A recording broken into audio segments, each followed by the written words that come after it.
इस वक्त बड़ी खबर आपको बता दें, रूस की सेना ने दावा यह किया है कि उसने ज़ापोरिजिया में उसकी एक यूनिट पर बड़ा हमला करने आई यूक्रेन की सेना के काफिले को पूरी तरीके से तबाह कर दिया है। रूस के मुताबिक उसकी सेना की एक यूनिट पर हमले के लिए यूक्रेन की सेना की 2 बटालियन भेजी गई, जिनमें कई टैंक, बख्तबंद गाड़ियां और सैकड़ों सैनिक शामिल रहे। लेकिन यूक्रेन की सेना का ये काफिला रूस के ड्रोन की नजरों से नहीं बच सका और ड्रोन से सटीक जानकारी मिलते ही रूस की सेना ने जोरदार हमला बोल दिया। रूस ने यूक्रेन की सेना के काफिले पर आसमान और जमीन दोनों तरफ से भीषण हमला किया। ड्रोन से गिराए गए बमों ने यूक्रेन की सेना के टैंकों और बख्तबंद गाड़ियों को एक एक करके नेस्तनाबूद करना शुरू कर दिया। जैसे ही ड्रोन से गिराए गए बम अपने निशाने पर लगते, वो आग के एक गोले में बदला दिखाई देता। जबकि रूसी सेना के टैंक से बरसाए गए गोलों ने भी यूक्रेन की सेना में खलबली मचा दी। तस्वीरों में दिखाई दिया कि जिस इलाके में यूक्रेन की सेना पर यह हमला बोला गया, वहां छिपने की कोई जगह मौजूद नहीं थी। और यही वजह रही कि खुले में मौजूद यूक्रेन की सेना के टैंक और सैनिक रूसी सेना के ड्रोन और टैंकों का शिकार बनते रहे। ड्रोन से ली गई हमले की तस्वीरों में वहां एक बड़े इलाके में जगह जगह तेज धमाकों के बाद धुएं का गुब्बार उठता दिखाई दिया, जबकि हमले के बाद की तस्वीरों में यूक्रेन की सेना के कई टैंक और बख्तबंद गाड़ियां बुरी तरह जली और टूटी फूटी नजर आईं। कई टैंकों के तो परखच्चे उड़ गए। रूस ने इस हमले का वीडियो जारी करके दावा किया है कि उसने यूक्रेन की सेना के 26 टैंक तबाह कर दिए और यूक्रेन के करीब 100 सैनिक को मार गिराया। अफगानिस्तान के पंशीर प्रांत में जारी जंग में तालिबान के कई लड़ाके ढेर हो गए, जिसका वीडियो भी सामने आया। ये लड़ाई तालिबानी लड़ाकों और एनआरएफ यानी नेशनल रेजिस्टेंस फ्रंट के बीच करीब 1 हफ्ता पहले शुरू हुई थी। उसी इलाके पंशीर में जहां पिछले साल अफगानिस्तान में सरकार बनाने के बाद तालिबान को कब्जा जमाने में सबसे ज्यादा वक्त लगा था। और अब वहां जब जंग शुरू हुई तो उसमें तालिबान के कई लड़ाके हमेशा के लिए गहरी नींद में सो गए। जो वीडियो सामने आया उसमें दिखा कि पंशीर को आजाद कराने में जुटे एनआरएफ ने तालिबानी लड़ाकों को चारों तरफ से घेर लिया। जब वो अपनी हरकतों से बाज आते नहीं दिखे तो उन पर गोलियों की बरसात की गई। चारों तरफ से पहाड़ों से घिरे उस इलाके में कुछ ही देर में जंग इतनी भीषण हो गई कि वो पूरा इलाका गोलियों की तड़तड़ाहट से गूंज उठा। बताया गया कि तालिबान ने भी इस बात की पुष्टि की कि इस जंग में उसका एक कमांडर और कुछ लड़ाके मारे गए। दिल्ली सरकार ने पानी की समस्या के लिए हरियाणा सरकार को जिम्मेदार ठहराया। दिल्ली सरकार ने पानी की समस्या के लिए हरियाणा को जिम्मेदार ठहराया। मंत्री सत्येंद्र जैन ने आरोप लगाया कि हरियाणा सरकार दिल्ली के लिए पानी का उचित हिस्सा नहीं छोड़ रही है, लेकिन हरियाणा के मुख्यमंत्री ने इन आरोपों को खारिज कर दिया। दिल्ली की यमुना नदी के अंदर जो पानी आता है हरियाणा की ओर से, वो पानी का लेवल 669 फीट रह गया, 5.5 फीट पानी का लेवल कम हो गया है। जितना भी वो इस विषय पर झूठ बोल करके और फर्जी आंकड़े देकर के राजनीति करते हैं, दुर्भाग्यपूर्ण है। कर्नाटक की राजधानी बेंगलुरु में जोरदार बारिश के बाद कई इलाकों में पानी भर गया। इस वजह से लोगों को काफी दिक्कतों का सामना करना पड़ा। दिल्ली के अशोक विहार इलाके में बैंक्वेट हॉल में लगी आग को दमकल कर्मियों ने बुझा दिया, लेकिन इस आग में झुलसकर बैंक्वेट हॉल के मैनेजर की मौत हो गई। अपने पड़ोस में पैर पसारते नेटो की काट निकालने के लिए पुतिन ने अपने साथी देशों के मिलिट्री अलायंस CSTO यानी कलेक्टिव सिक्योरिटी ट्रीटी ऑर्गेनाइजेशन का सम्मेलन बुलाया और अमेरिका और नेटो पर बरस पड़े। स्वीडन और फिनलैंड जैसे रूस के पड़ोसियों ने भी नेटो के सदस्य बनने का ऐलान कर दिया है, जिसके बाद से ही रूस आग बबूला है और वो बार बार दोनों देशों को धमकी दे रहा है। यहां तक कि रूस उन्हें अपने परमाणु हथियारों का डर भी दिखा चुका है। उसी कड़ी में पुतिन एक बार फिर अमेरिका और नेटो पर टूट पड़े और चेतावनी दी कि अगर नेटो ने स्वीडन और फिनलैंड का मिलिट्री इंफ्रास्ट्रक्चर बढ़ाया तो फिर रूस से भी उसे करारा जवाब मिलेगा। सोवियत संघ का हिस्सा रहे 6 देशों की सदस्यता वाले CSTO के सम्मेलन में पुतिन ने कहा कि रूस को फिनलैंड और स्वीडन से कोई दिक्कत नहीं है, इसलिए उनके नेटो से जुड़ने पर रूस को सीधा खतरा नहीं है, लेकिन अगर इस इलाके में मिलिट्री इंफ्रास्ट्रक्चर का विस्तार हुआ तो हम जरूर जवाब देंगे। जवाब कैसा होगा उसके लिए हम देखेंगे कि हमारे लिए क्या खतरा पैदा किया गया है। बेवजह परेशानी खड़ी की जा रही है और हम उसी हिसाब से जवाब देंगे। मॉस्को में हुए CSTO के इस सम्मेलन की टाइमिंग बेहद अहम है। 2019 के बाद ये पहली बार है जब CSTO के नेताओं ने मुलाकात की, वो भी तब जब रूस ने यूक्रेन में युद्ध छेड़ा हुआ है। और बताया गया कि बंद कमरे में हुई मीटिंग में यूक्रेन की जंग पर भी चर्चा हुई। ऐसे में रक्षा विशेषज्ञों को CSTO की बैठक के पीछे बस एक ही वजह नजर आ रही है, वो ये कि पुतिन नेटो से भिड़ने के लिए CSTO को ढाल के तौर पर इस्तेमाल करने का प्लान बना रहे हैं। उस CSTO को जो अब तक कहीं सीन में ही था ही नहीं, करीब 3 महीने से छिड़ी जंग में उसका नाम तक सुनने को नहीं मिला। लेकिन CSTO कोई नई चीज नहीं है, ये 20 साल से वजूद में है। इसकी संधि तो तब हुई थी जब सोवियत संघ के टुकड़े हुए थे, यानी 30 साल पहले। सीएसटीओ यानी कलेक्टिव सिक्योरिटी ट्रीटी ऑर्गेनाइजेशन में सोवियत संघ का हिस्सा रहे रूस, आर्मेनिया, बेलारूस, कजाकिस्तान, ताजिकिस्तान और किर्गिस्तान जैसे देश शामिल हैं। रूस की अगुवाई वाला सीएसटीओ एक मिलिट्री अलायंस है, वैसा ही मिलिट्री अलायंस जैसा अमेरिका की अगुवाई वाला नेटो है। नेटो की ही तरह सीएसटीओ के पास भी अपनी ताकतवर फौज है जिसका नाम है रैपिड रिएक्शन फोर्स। इस सेना के 20,000 सैनिक हमेशा हाई अलर्ट पर रहते हैं।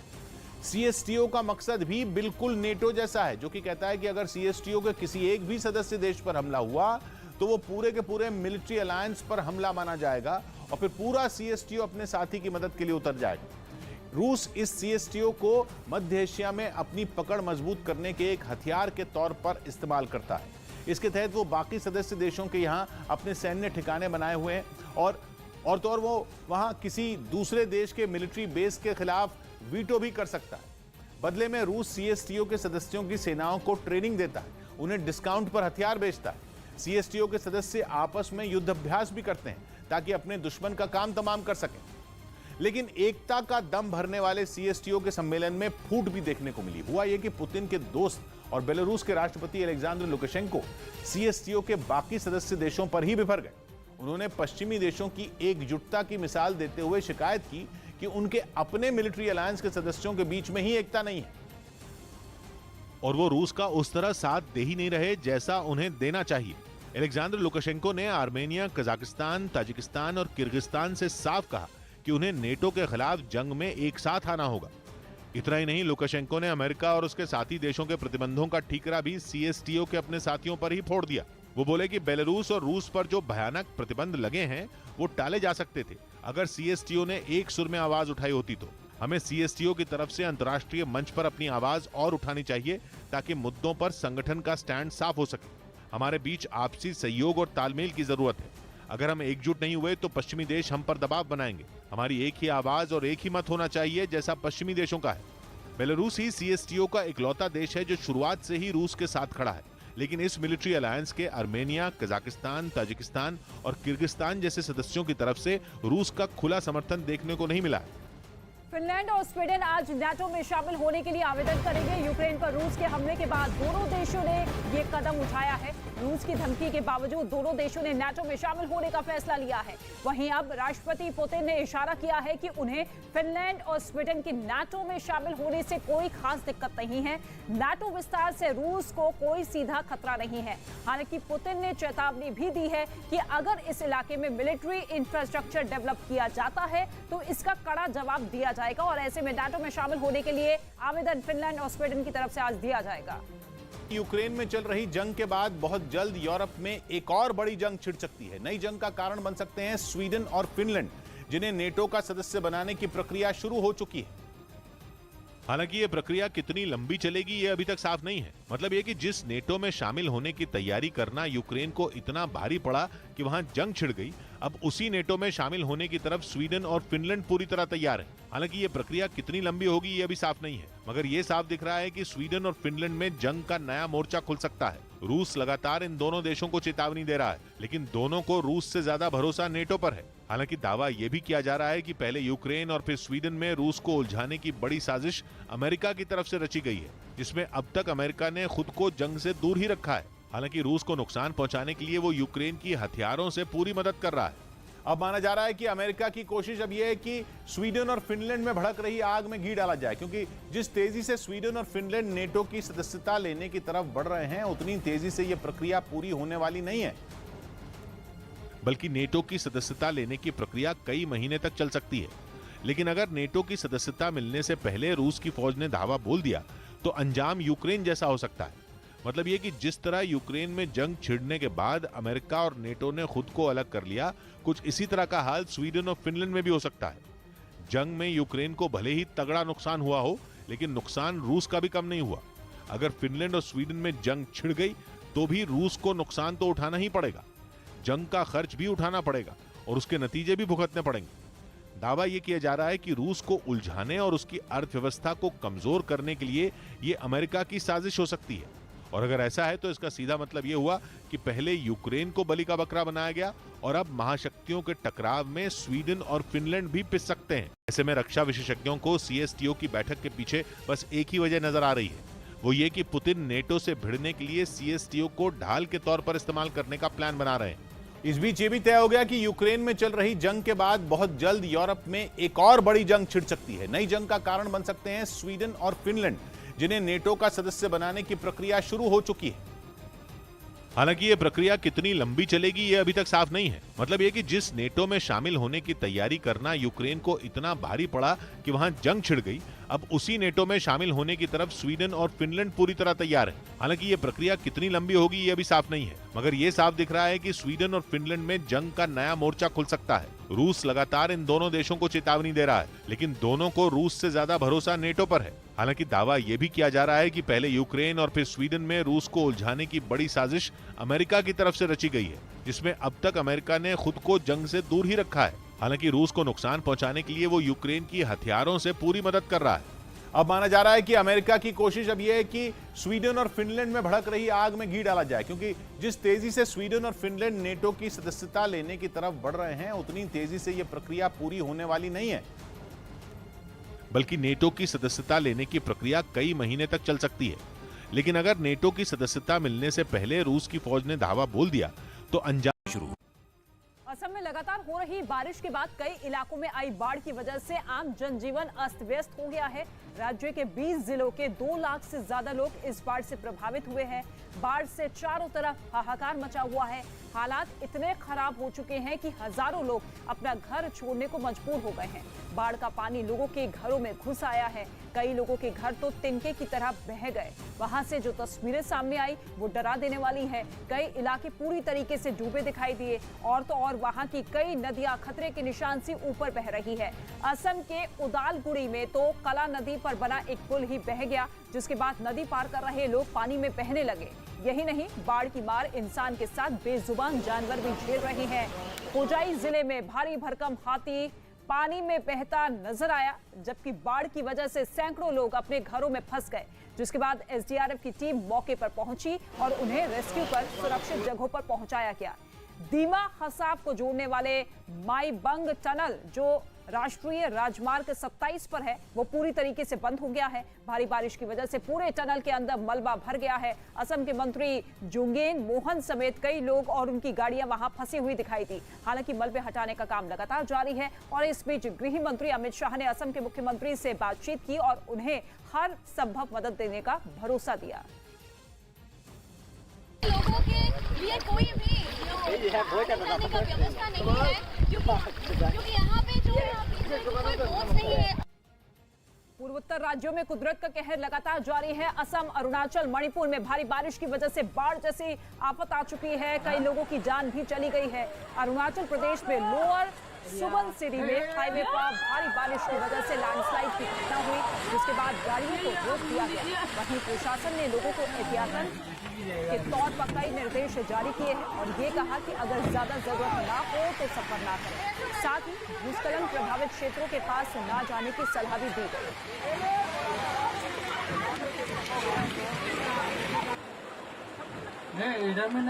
और इसके साथ ही कर्नाटक में बारिश का दौर लगातार जारी है। बेंगलुरु में बारिश की वजह से पहले मौसम सुहावना लग रहा था, लेकिन अब भारी बारिश से जगह जगह जल भराव हो गया है। सड़कें तालाब बन चुकी है, गाड़ियां रेंगने को मजबूर है। लगातार बारिश की वजह से लोगों की मुसीबत और ज्यादा बढ़ सकती है। बारिश तेज होने की वजह से पानी की निकासी की समस्या भी खड़ी हो चुकी है। सारा पानी सड़क पर ही जमा हो चुका है, जिस वजह से क्या पैदल चलने वाले मुसाफिर और क्या गाड़ी में सवार यात्री सभी पर ब्रेक लग गया है। थोक महंगाई दर ने 9 साल का रिकॉर्ड तोड़ दिया। थोक महंगाई दर 14.55% से बढ़कर अप्रैल में रिकॉर्ड 15.08% पर पहुंच गई, जो कि पिछले 9 साल में सबसे ज्यादा रही। जम्मू कश्मीर में सेना और पुलिस ने 3 लड़कों को LOC पार करने से पहले ही रोक लिया, क्योंकि शक है कि इन लड़कों को वहां आतंकी ट्रेनिंग के लिए भेजा जा रहा था। उत्तर कोरिया में कोरोना संकट के बीच वहां की सरकार ने बताया कि बुखार के 2.5 लाख से ज्यादा नए मामले सामने आए, जबकि इससे 6 और लोगों की मौत हो गई। इस बीच 2.5 महीने ज्यादा वक्त से रूस के हमले का सामना कर रहे यूक्रेन के राष्ट्रपति वोलोदिमिर ज़ेलेंस्की ने 75वें कैन फिल्म फेस्टिवल को संबोधित किया। ज़ेलेंस्की के वीडियो संदेश के साथ ही कैन फिल्म फेस्टिवल की शुरुआत हुई। और जैसे ही ज़ेलेंस्की वहां लगी एक बड़ी स्क्रीन पर नजर आए, पूरा हॉल तालियों की गड़गड़ाहट से गूंज उठा। वहां मौजूद सैकड़ों लोगों ने खड़े होकर यूक्रेन के राष्ट्रपति का अभिवादन किया। इसके बाद ज़ेलेंस्की ने अपना संबोधन शुरू किया। उन्होंने रूस के साथ चल रही जंग का जिक्र करते हुए अंत में यूक्रेन के ही जीतने की बात कही। Ми це ніколи не забудемо, бо це навіть не пекло. Війна не пекло, війна це війна, а пекло це пекло. यही नहीं, अपने वीडियो संदेश में ज़ेलेंस्की में चार्ली चैपलिन की फिल्म द ग्रेट डिक्टेटर का भी नाम लिया और इसके जरिए उन्होंने इशारे में पुतिन की तुलना हिटलर से कर दी। इसके साथ ही उन्होंने कैन फिल्म फेस्टिवल में मौजूद लोगों को रूस के हमले के बाद यूक्रेन के बुरे हालात के बारे में बताया। ज़ेलेंस्की का वीडियो संदेश जैसे ही खत्म हुआ, वहाँ मौजूद लोगों ने एक बार फिर खड़े होकर उनके लिए तालियां बजाई। सीरिया में नरसंहार का 9 साल पुराना एक वीडियो सामने आया जिसमें कई लोगों को एक साथ गोली मार दी गई थी। इस नरसंहार का आरोप वहां की बशर अल असद की सरकार पर लगा। दावा किया गया कि सीरिया की सरकार ने गृह युद्ध के दौरान विद्रोह को दबाने के लिए ये हत्याएं करवाई थी, जिसका वीडियो 9 साल बाद अब सामने आया। बताया गया कि राजधानी दमिश्क में हुए नरसंहार का ये वीडियो 16 अप्रैल 2013 का है। आरोप है कि सीरिया की सरकार ने विद्रोही गुटों को कुचलने के लिए हत्याएं करवाई थी। जो वीडियो सामने आया उसमें 2 इमारतों के बीच एक बड़ा गड्ढा दिखाई दिया जिसमें कई लोगों के शव पड़े थे। इस दौरान वहां सीरिया की सेना का एक जवान एक आदमी को उस गड्ढे की तरफ ले जाता दिखा। उस आदमी की आंखों पर पट्टी बंधी थी, उसके हाथ भी बांध दिए गए थे। गड्ढे के पास पहुंचते ही सैनिक ने उसे धक्का दे दिया जिससे वो उसमें गिर पड़ा। इसी तरह एक दूसरे आदमी को भी वहां लाया गया और उसे भी गड्ढे में धकेल दिया गया। इसके बाद वहां मौजूद एक सैनिक ने उन पर गोलियां चलानी शुरू कर दी। दावा किया गया कि इस नरसंहार में 41 लोगों को मार दिया गया था।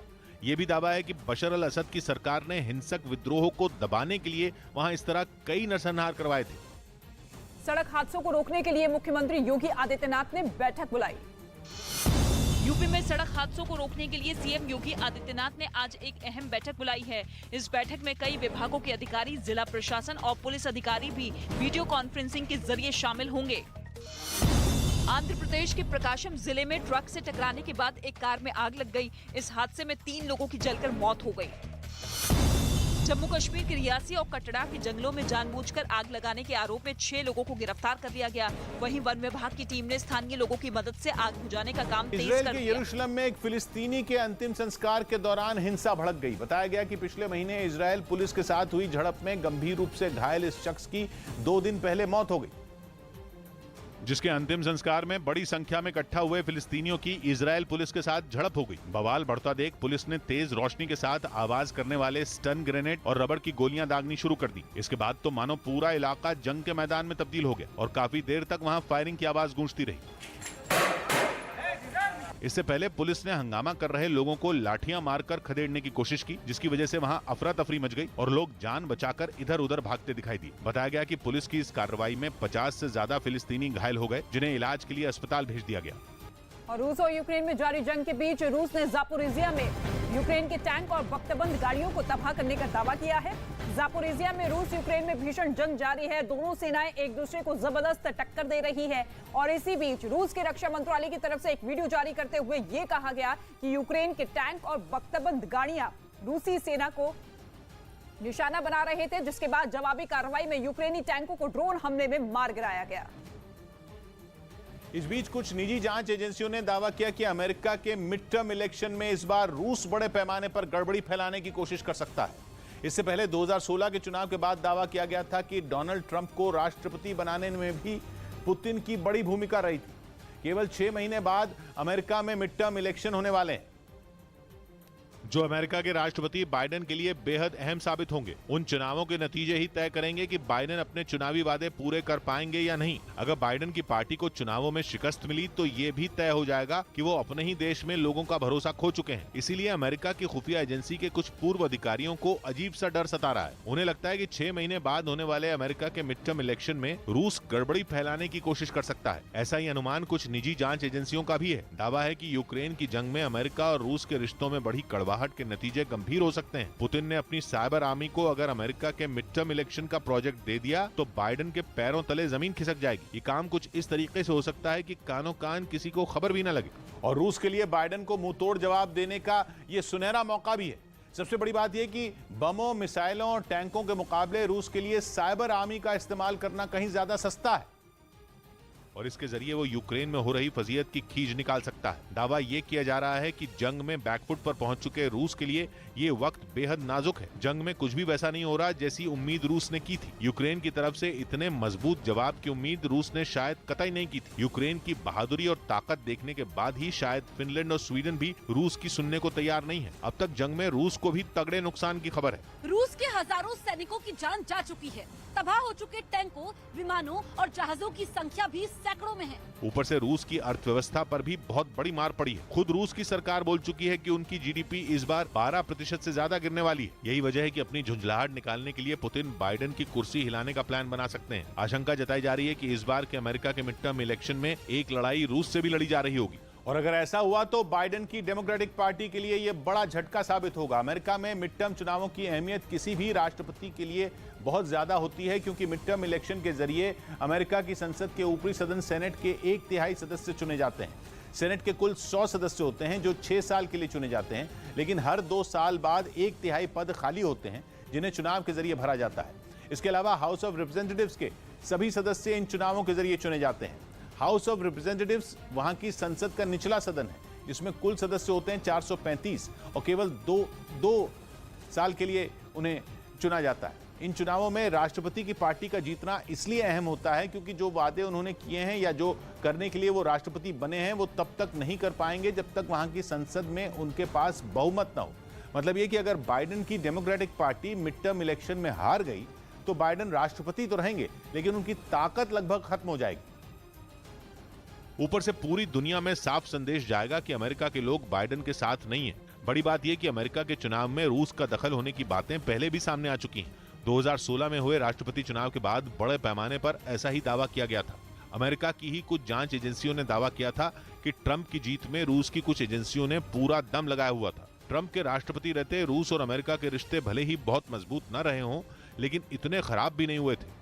ट्रंप की रिपब्लिकन पार्टी ही मिड टर्म इलेक्शन में बाइडेन की पार्टी को चुनौती देने वाली है। आशंका यही जताई जा रही है कि बाइडेन के पैरों तले जमीन खिसकाने के लिए पुतिन कोई बड़ा प्लान बना सकते हैं, जिसके तहत मिड टर्म इलेक्शन में ट्रंप की पार्टी की मदद करना ज्यादा मुश्किल नहीं होगा। पिछली बार जब अमेरिका के चुनाव में रूस का दखल होने की बात सामने आई थी तो कई एजेंसियों ने इसकी जांच की थी और उस वक्त ये दावा किया गया था कि चुनाव को प्रभावित करने के लिए 3 मोर्चों पर एक साथ काम किया जाता है, जिनमें सबसे पहला होता है सोशल मीडिया पर ट्रोल आर्मी का इस्तेमाल। मतलब ये कि जिस नेता को चुनाव हराना हो उस नेता को बदनाम करने के लिए सोशल मीडिया पर कैंपेन को हवा दी जाए। दूसरा होता है हैकरों का इस्तेमाल। पिछली बार हिलरी क्लिंटन के कुछ सीक्रेट ईमेल निकालकर सार्वजनिक कर दिए गए थे जिनमें रूस की एजेंसियों के शामिल होने का दावा किया गया था। इसी तरह से हैकर उन दस्तावेजों को खंगालते हैं जो जनता की पहुंच से दूर हों और फिर उनमें चुनिंदा दस्तावेजों को किसी खास मकसद से लीक किया जाता है। तीसरा कदम होता है वोटिंग सिस्टम को प्रभावित करना। यह काम तकनीकी तौर पर काफी मुश्किल बताया जाता है, लेकिन दावा यह है कि ऐसा करना नामुमकिन भी नहीं है। और इस बार तो बाइडेन के लिए वैसे भी चुनौती कम नहीं है। पहले से यह दावा किया जाता रहा है कि कई मुद्दों पर जनता बाइडेन के काम से खुश नहीं है। खासतौर पर अफगानिस्तान से सेना को वापस बुलाने के लिए बाइडेन को दोषी माना जाता है। यूक्रेन की खुलकर मदद न कर पाने की वजह से अमेरिका में कुछ लोग बाइडेन से नाखुश बताए जाते हैं। इसके अलावा आर्थिक मोर्चे पर भी बाइडेन के काम से बड़ी संख्या में लोग नाराज बताए जाते रहे हैं। मतलब ये कि अगर नतीजे बाइडेन के पक्ष में न आए तो भी लोगों को हैरानी नहीं होगी। इन मुद्दों की वजह से यह मानना मुश्किल होगा कि बाइडेन की हार के पीछे रूस का हाथ है। जम्मू कश्मीर के बारामूला में आतंकी हमले में एक आदमी की मौत हो गई है जबकि 3 लोग बुरी तरीके से जख्मी हो गए। बताया यह गया है कि वहां बुर्का पहने एक आतंकी ने दुकान पर ग्रेनेड से हमला किया और आतंकी हमले की खबर मिलते ही सेना और जम्मू कश्मीर पुलिस के जवान वहां पहुंचे। इसके बाद पूरे इलाके को घेर लिया गया, लेकिन तब तक हमला करने वाले वहां से भाग चुके थे। इसके बाद पुलिस और सेना के जवानों ने हमले में घायल हुए 4 लोगों को अस्पताल पहुंचाया, लेकिन उनमें से एक को बचाया नहीं जा सका। जम्मू कश्मीर पुलिस के मुताबिक दुकान पर हमला करने के लिए आतंकी मोटरसाइकिल पर सवार होकर आए और पीछे बुर्का पहनकर बैठे आतंकी ने दुकान के अंदर ग्रेनेड फेंका। बारामूला में हुए इस हमले की जिम्मेदारी आतंकी संगठन TRF ने ली। उधर भूमध्य सागर में तुर्की के साथ बढ़ते तनाव के बीच ग्रीस ने हथियारों की होड़ के मामले में उसे बड़ा झटका दिया, क्योंकि खबर है कि ग्रीस अमेरिका से दुनिया के सबसे ताकतवर F-35 लड़ाकू विमान खरीदेगा। और द यूरेशियन टाइम्स अखबार के मुताबिक अमेरिका के दौरे पर पहुंचे ग्रीस के प्रधानमंत्री ने इस सौदे को लेकर जल्द बातचीत शुरू होने की बात कही और 2030 से पहले 5वीं पीढ़ी के इन घातक लड़ाकू विमानों के ग्रीस की वायुसेना के बेड़े में शामिल होने की उम्मीद जताई। ऐसे में अमेरिका के साथ F-35 लड़ाकू विमानों का ये सौदा ग्रीस के पड़ोसी तुर्की के लिए एक बड़ा झटका है, क्योंकि खबर है कि रूस के साथ S-400 एयर डिफेंस का सौदा करने से नाराज होकर अमेरिका ने तुर्की को ये लड़ाकू विमान देने से साफ इनकार कर दिया था।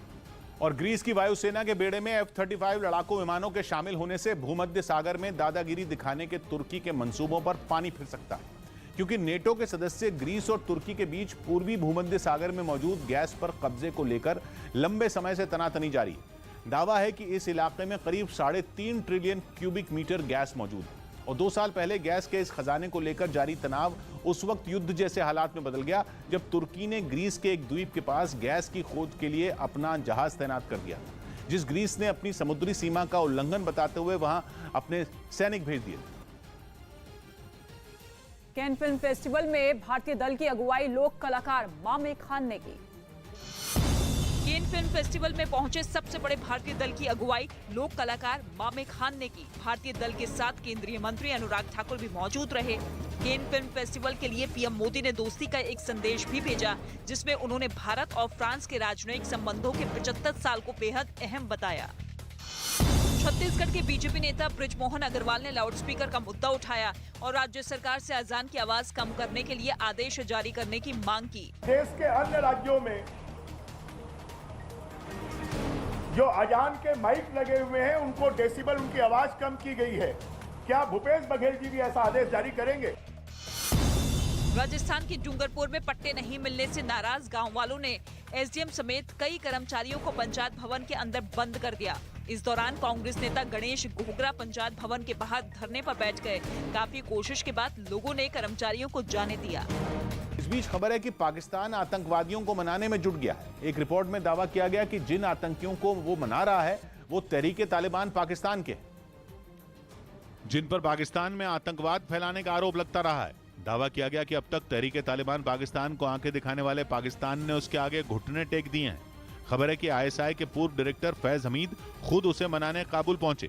कुछ दिन पहले ही खबर आई थी कि पाकिस्तान के लड़ाकू विमान तहरीके तालिबान पाकिस्तान के आतंकियों को मारने अफगानिस्तान की सीमा में घुस गए थे। दावा किया गया था कि उन्होंने सीमा के पास के इलाकों में बम भी बरसाए थे, जिसमें आम लोगों की मौत हो गई, जिसके बाद तालिबान ने पाकिस्तान सरकार को चेतावनी दी थी। ऐसा लगने लगा था कि तालिबान और पाकिस्तान दुश्मन बन जाएंगे, क्योंकि पाकिस्तान कहता है कि उसके देश में घटी कई आतंकी घटनाओं के लिए तहरीके तालिबान पाकिस्तान जिम्मेदार है। यही नहीं, अफगानिस्तान में तालिबान शासन आने के बाद कहा जाने लगा कि वो इस संगठन को बढ़ावा दे रहा है, क्योंकि माना जाता है कि अफगानिस्तान के तालिबान और तहरीके तालिबान पाकिस्तान की सोच एक जैसी है। यही नहीं, इससे पहले पाकिस्तान की सेना कहती थी कि वो इस संगठन के साथ कभी समझौता नहीं करेगी, लेकिन अब वो अपनी बात से पलट रही है, जिसका सबूत है फैज हमीद के काबुल जाकर आतंकियों से मिलने की खबरें, जो ये साबित करती हैं कि पाकिस्तान आतंकवादियों को पनाह तो दे सकता है, लेकिन उनसे लड़ नहीं सकता। द बलूचिस्तान पोस्ट ने दावा किया कि तहरीके तालिबान पाकिस्तान के 16 सदस्यों को जबरदस्ती फैज हमीद से मिलने ले जाया गया है, जिसके बाद तहरीके तालिबान पाकिस्तान ने कहा है कि वो बातचीत के लिए तैयार है, लेकिन वो पाकिस्तान की सेना की गुंडागर्दी नहीं सहेगा। यही नहीं, उसने ये भी शर्त रखी कि बातचीत अंजाम तक तब पहुंचेगी जब इस संगठन का फायदा होगा। मतलब ये कि तहरीके तालिबान पाकिस्तान ब्लैकमेलिंग पर उतर आया है और पाकिस्तान उसके आगे झुकने को मजबूर है। और रूस और यूक्रेन युद्ध में अत्याधुनिक हथियारों का उपयोग हो रहा है। यूक्रेन जंग को हर हाल में जीतने के लिए रूस हर संभव कोशिश कर रहा है और इसके लिए रूस अपने सबसे बेहतरीन आर्टिलरी सिस्टम और डिफेंस सिस्टम का उपयोग कर रहा है। रूस के रक्षा मंत्रालय ने टोर M2 एयर डिफेंस सिस्टम का वीडियो जारी किया है। ये डिफेंस सिस्टम दुश्मन की मिसाइल को हवा में ही मार गिराने में सक्षम है। ये डिफेंस सिस्टम रूसी सेना को हवाई हमले से बचाता है। यूक्रेन की सेना ने एक वीडियो जारी कर रूस के एक और टैंक को तबाह करने का दावा किया। हालांकि यह हमला किस इलाके में किया गया इसका पता नहीं चल सका, लेकिन यूक्रेन की ओर से जारी वीडियो में एक टैंक के चीथड़े उड़ते नजर आए। यूक्रेन ने दावा किया कि एक टैंक पहले ही हमले में तबाह हो चुका था, जिसकी मदद के लिए दूसरा टैंक उसकी ओर बढ़ता दिखाई दिया। इससे पहले कि उस टैंक से मदद के लिए रूसी सैनिक उतर पाते, वहां एक जोरदार धमाका हो गया, जिसकी चपेट में दूसरा टैंक भी आ गया और वो पल भर में जलकर राख हो गया। इसके बाद वहां धुएं का गुबार उठता नजर आया। रूस की हुई इस तबाही पर यूक्रेन के सैनिकों ने इसे दिन की अच्छी शुरुआत बताया। और उधर रूस की सेना ने एक वीडियो जारी करके ये दावा किया है कि उसने एयर डिफेंस सिस्टम की मदद से दुश्मन की एक मिसाइल को मार गिराया। इसके लिए रूस ने अपने Tor M2 air defence system का इस्तेमाल किया, जिसे लेकर रूसी सैनिक उस जगह पर पहुंचे जहां से उन्हें दुश्मन की मिसाइल को निशाना बनाना था। इसके बाद एयर डिफेंस सिस्टम पर लगे रडार को खोल दिया गया। रडार से मिली जानकारी के बाद रूस के सैनिक ने टारगेट को सेट किया। टारगेट सेट होते ही एक सैनिक ने एयर डिफेंस सिस्टम पर लगे एक बटन को दबा दिया। बटन दबते ही तेजी से निकली मिसाइल निशाने की तरफ बढ़ने लगी और कुछ ही मिनटों में उसने दुश्मन की मिसाइल को मार गिराया। उधर खबर है कि स्वीडन और फिनलैंड के नेटो में शामिल होने का विरोध कर रहे तुर्की को असली दिक्कत बाइडेन से है। स्वीडन और फिनलैंड ने जब से नेटो में शामिल होने के लिए हामी भरी है, तब से तुर्की ने इसका विरोध किया और ये तक कहा है कि जो देश आतंकवादियों को पनाह देते हैं वो नेटो में शामिल नहीं हो सकते। जिस दिन से स्वीडन और फिनलैंड ने तय किया है कि वो नेटो का हिस्सा बनेंगे, उस दिन से तुर्की गुस्से में है, क्योंकि दुनिया जानती है कि तुर्की को ये दोनों देश फूटी आंख नहीं सुहाते, जिसकी वजह है कुर्दिस्तान वर्कर्स पार्टी, जो तुर्की की सरकार का विरोध करती है। और तुर्की के राष्ट्रपति का कहना है कि कुर्दिस्तान वर्कर्स पार्टी तुर्की में आतंकवाद फैला रही है।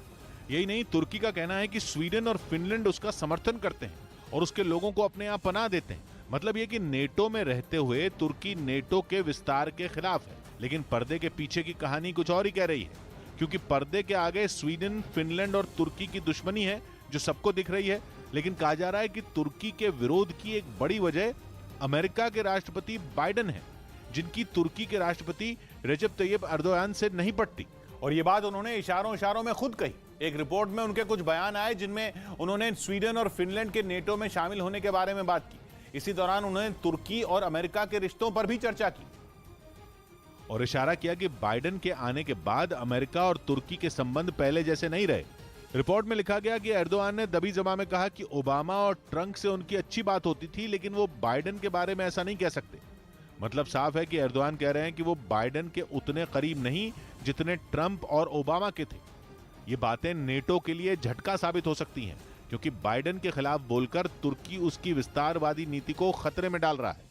या यूं कहें कि बाइडेन नेटो में फूट की वजह बन रहे हैं, जो अमेरिका और पश्चिमी देशों के लिए बुरी और पुतिन के लिए अच्छी खबर है, क्योंकि वो अपने पड़ोसी देशों के नेटो के साथ जाने से आग बबूला है और तुर्की के राष्ट्रपति का बयान उनके दिमाग को ठंडा कर सकता है। मध्य प्रदेश के देवास में अतिक्रमण हटाया गया। अब मध्य प्रदेश के देवास में अतिक्रमण के खिलाफ बुलडोजर चला। प्रशासन ने गो हत्या के 3 आरोपियों के अवैध कब्जे को गिरा दिया। छत्तीसगढ़ के दंतेवाड़ा में हार्डकोर नक्सल दंपत्ति ने सरेंडर कर दिया। ये दोनों नक्सली कई बड़ी घटनाओं में शामिल थे और इन पर 7 लाख रुपए का इनाम रखा गया था। हरियाणा के रोहतक में मुठभेड़ के बाद पुलिस ने 2 बदमाशों को गिरफ्तार कर लिया, जबकि एक बदमाश मौके से फरार हो गया। पुलिस ने पकड़े गए बदमाशों से हथियार बरामद करने का दावा किया। हमें मुखबिर मिली कि यहाँ पर कुछ लोग संदिग्ध हालत में खड़े हैं। हमारी टीम के पीछे भागी और उन्होंने दबोच लिया है। यूक्रेन जंग का असर अब भारत में छपने वाले अखबारों पर पड़ने लगा है, क्योंकि अखबार छापने के लिए कागज की कमी हो गई है। कोरोना की वजह से अखबार के लिए कागज की किल्लत पहले ही शुरू हो चुकी थी, जो यूक्रेन जंग के बाद इतनी बढ़ गई कि अखबार छापने के लिए कागज नहीं के बराबर बचे। कोरोना की वजह से पहले ही परेशानी कुछ कम नहीं थी, ऊपर से यूक्रेन जंग ने आग में घी डालने का काम कर दिया। यूक्रेन युद्ध की वजह से रूस पर पश्चिमी देशों ने प्रतिबंध लगाए, जिसकी वजह से वहां से होने वाली अखबार के कागजों की आपूर्ति पूरी तरह बंद हो गई। प्रिंटिंग पेपर का उत्पादन करने वाला एक और बड़ा देश यूक्रेन भी भारत को कागज नहीं भेज पा रहा, जिसका नतीजा ये हुआ कि भारत में अखबार छापने के लिए कागज कम पड़ गए, जिसका असर उनके दाम पर पड़ा और न्यूज़पेपर के दाम बढ़ने लगे। एक रिपोर्ट में दावा किया गया कि इस बार का संकट कोरोना की वजह से आए संकट से कहीं ज्यादा है, क्योंकि न्यूज प्रिंट का उत्पादन करने वाले ज्यादातर देश यूरोप के हैं, जिनमें रूस और यूक्रेन के अलावा फिनलैंड भी शामिल है, जो पिछले कुछ दिनों से इस वजह से चर्चा में है क्योंकि उसने नेटो में शामिल होने का फैसला लिया है। इस फैसले के बाद फिनलैंड पर भी रूस का गुस्सा उतर रहा है। रूस ने यह इशारा भी कर दिया है कि उसका हश्र भी यूक्रेन जैसा होगा। कहा जा रहा है कि फिनलैंड के अंदर और उसके आसपास के देशों में हो रही इस सारी हलचल का असर वहां न्यूज प्रिंट के उत्पादन पर पड़ा और वहां से होने वाले कागज का आयात प्रभावित हुआ। कहा जा रहा है कि फिनलैंड में मजदूर लंबी हड़ताल पर चले गए हैं, जिससे वहां होने वाले कागज के उत्पादन पर असर पड़ा। भारत रूस, यूक्रेन, फिनलैंड और कनाडा जैसे देशों से कागज मंगाता है, जिनमें कई पर जंग की मार पड़ी है, जिसका असर भारत में अखबार की कीमत पर पड़ा। नौबत यह आ चुकी है कि कई अखबार क्वालिटी से समझौता कर रहे हैं। रिपोर्ट में दावा किया गया कि कुछ अखबार अपने पन्ने घटा रहे हैं तो कुछ कागज को पतला कर रहे हैं, और जो ऐसा नहीं कर पा रहे वो सीधा दाम बढ़ा रहे हैं। इसके अलावा कुछ अखबार पेपर रिसाइकलिंग के भरोसे हैं, मतलब वो पुराने कागज को दोबारा इस्तेमाल कर रहे हैं। क्योंकि पहले कोरोना और अब जंग की वजह से भारत में होने वाली कागज की सप्लाई पर बुरा असर पड़ा है। भारत में अखबार के लिए आने वाला 50% कच्चा माल विदेश से आता है, जिसमें करीब 60% रूस भेजता है और बाकी का कागज यूक्रेन, फिनलैंड और कनाडा भेजते हैं। लेकिन जंग की वजह से आयात प्रभावित हुआ और भारत में पेपर के दाम करीब 40% बढ़ गए। और रूस ने यूक्रेन के सैन्य ठिकानों पर हमले तेज कर दिए हैं। रूस लगातार सैन्य ठिकानों और हथियारों के जखीरों पर मिसाइल हमले कर रहा है ताकि यूक्रेन को कमजोर किया जा सके। रूस के रक्षा मंत्रालय ने कलिब्र मिसाइलों को लॉन्च करने का वीडियो जारी किया है। रूस ने एक के बाद एक कई कलिब्र मिसाइलों को छोड़ा। इन मिसाइलों को यूक्रेन के सैन्य ठिकानों पर निशाना बनाकर ब्लैक सी से छोड़ा गया। आसमान में चमकती इन मिसाइलों को दूर से ही देखा जा सकता है, जिसका वीडियो खुद रूस की तरफ से जारी किया गया है। कलिब्र मिसाइल से किस तरीके से हमला किया गया उसका ये वीडियो। इस बीच खबर है कि अमेरिका एक बार फिर सोमालिया में बड़ी फौज उतारने की तैयारी में जुट गया। अमेरिका के मीडिया के मुताबिक इसके लिए राष्ट्रपति बाइडेन ने पूर्व राष्ट्रपति ट्रंप के उस फैसले को पलट दिया जिसके तहत सोमालिया में तैनात अमेरिकी सैनिकों को जनवरी 2021 तक हटाने का आदेश दिया गया था।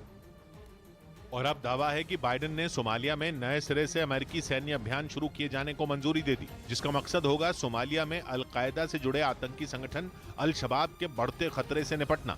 खबर है कि ये किसी भी देश में उनके कार्यकाल के सबसे बड़े आतंक विरोधी मिशन में एक होगा। मीडिया रिपोर्ट के मुताबिक अमेरिका के रक्षा मंत्री लॉयड ऑस्टिन ने उनसे इस मिशन को मंजूरी देने की गुजारिश की थी, जिसके लिए ये खुफिया जानकारी मिलने की दलील दी गई थी कि आतंकी संगठन अल-शबाब सोमालिया में रहने वाले अमेरिकी नागरिकों को निशाना बना सकता है। जिसके बाद बाइडेन ने ट्रंप के फैसले को पलटते हुए सोमालिया में सैन्य अभियान शुरू किए जाने की इजाजत दे दी। और खबर है कि इस अभियान के तहत अमेरिका की अपने करीब 500 सैनिकों को सोमालिया में तैनात करने की योजना है। दावा है कि ये सैनिक सोमालिया की सेना को आतंकवाद विरोधी अभियान की ट्रेनिंग तो देंगे ही, इसके साथ ही सटीक खुफिया जानकारी मिलने पर वो आतंकियों के खिलाफ सीधी कार्रवाई भी करेंगे। हालांकि अमेरिका ने यह साफ नहीं किया कि उसके सैनिक कितने समय तक सोमालिया में तैनात रहेंगे। और इस बीच यूक्रेन ने एक वीडियो जारी करके खार्किव के एक जंगल में बने रूस के ठिकाने के बर्बादी वाले हालात दिखाए। यूक्रेन के मुताबिक उसके सैनिकों के हमले में रूस का वो ठिकाना पूरी तरीके से तबाह हो चुका है जो 2 दिन पहले ही यूक्रेन ने दावा किया था कि उसके सैनिकों ने खार्किव में रूस की सेना को खदेड़ दिया है। जिसके बाद यूक्रेन की सेना की तरफ से ये वीडियो जारी करके ये दिखाने की कोशिश की गई कि उसके हमले ने रूसी सेना के ठिकाने का कितना बुरा हाल कर दिया। और इस वीडियो को खुद यूक्रेन के एक सैनिक ने बनाया, जिसमें वो खार्किव के एक इलाके में जंगल के बीच बने रूसी सेना के एक बंकर के पास पहुंचा। वहां रूस की सेना की एक बख्तरबंद गाड़ी बुरी तरह से तहस नहस दिखाई दी। जैसे जैसे यूक्रेन का सैनिक आगे बढ़ता गया, वहां रूसी सैनिकों की बिखरी चीजें दिखाई दी। वीडियो बना रहे यूक्रेन के सैनिक ने वहां पड़े रूस की सेना के खाने के एक पैकेट को लात मारकर दूर उछाल दिया। यही नहीं, वीडियो में वहां खाली पड़ा बंकर भी दिखाई दिया। 2 दिन पहले ही यूक्रेन ने खार्किव में रूस की सेना पर भीषण हमले का वीडियो भी जारी किया था, जिसके बाद उसने रूसी सैनिकों को खार्किव से खदेड़ देने का दावा किया था। वहीं अपने पड़ोस में चीन के बढ़ते खतरे को देखते हुए ऑस्ट्रेलिया भी अपनी ताकत बढ़ाने में जुट गया और उसके सबसे आधुनिक जहाज MC-55 पेरेग्रिन की पहली झलक ने उसकी गवाही दी, जिसकी उड़ान की तस्वीरें जारी की द यूरेशियन टाइम्स अखबार ने। और दावा किया गया कि ऑस्ट्रेलिया का एक ऐसा रक्षक होगा जो समंदर के ऊपर गश्त लगाने के साथ दुश्मन की एक एक हरकत पर पैनी नजर रखेगा। माना जा रहा है कि इस जहाज से ऑस्ट्रेलिया की वायुसेना की ताकत काफी ज्यादा बढ़ जाएगी। असल में ऑस्ट्रेलिया को चीन से डर सता रहा है क्योंकि पिछले महीने ही उसने ऑस्ट्रेलिया के पड़ोसी सोलोमन आइलैंड्स देश के साथ एक रक्षा समझौता किया है और माना जा रहा है कि इस समझौते के तहत चीन सोलोमन आइलैंड्स में अपनी सेना तैनात कर सकता है और वहां अपनी नेवी का बेस भी बना सकता है। और इसी खतरे से निपटने के लिए ऑस्ट्रेलिया जल्द से जल्द MC-55 पेरेग्रिन को अपनी वायुसेना के बेड़े में शामिल करना चाहता है, जिसे गल्फ स्ट्रीम G550 प्लेन को मॉडिफाई कर तैयार किया जाएगा और यह इलेक्ट्रॉनिक युद्ध में माहिर होगा। इसके साथ ही इसे जासूसी के जरिए खुफिया जानकारी जुटाने और निगरानी के लिए आधुनिक उपकरणों से भी लैस किया जाएगा। खबर है कि ऑस्ट्रेलिया ने अमेरिकी कंपनी L3 टेक्नोलॉजीज को इस तरह के 4 विमान तैयार करने का कॉन्ट्रैक्ट दिया है, जिन्हें तैयार करने में $100 करोड़ मतलब भारतीय रुपयों में करीब 77,000 करोड़ की लागत आएगी।